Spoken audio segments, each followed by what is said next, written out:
আসসালামু আলাইকুম। Right from ভার্বসের আজকে 8 নম্বর ক্লাস when এর রুলস পড়ব। হ্যাঁ, অতীতের দুটি কাজ যদি when দ্বারা যুক্ত থাকে তাহলে একটা কাজ পাস্ট ইনডেফিনিট হবে আর একটা পাস্ট কন্টিনিউয়াস টেন্স হবে। আমি আবার বলতেছি, অতীতকালের দুইটা কাজ যদি when দ্বারা যুক্ত থাকে তাহলে একটা পাস্ট ইনডেফিনিট টেন্স হবে, একটা পাস্ট কন্টিনিউয়াস টেন্স হবে। তবে কন্টিনিউয়াস টেন্স হচ্ছে যে ওটা ওই সময় ঘটতেছিল এরকম বোঝাবে। হ্যাঁ, যেমন past continuous when past indefinite, ঠিক আছে? এইখানে হি ওয়াজ ওয়াশিং, এটা past continuous tense. He was washing his car when I arrived, তাহলে একটা পাস্ট ইনডেফিনিট একটা পাস্ট কন্টিনিউয়াস। আমি যখন আসছি তখন সে কি তার কার ধুত করতেছিল, ঠিক আছে?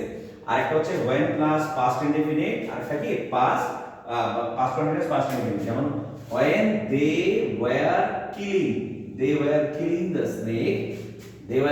snake I was afraid was past tense।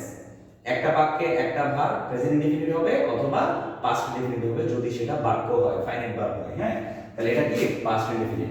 আরেকটা কি when এর পরে পাস্ট ইনডেফিনিট পাস্ট কন্টিনিউয়াস। তাহলে when I saw past tense, when I saw him he was cutting down a tree।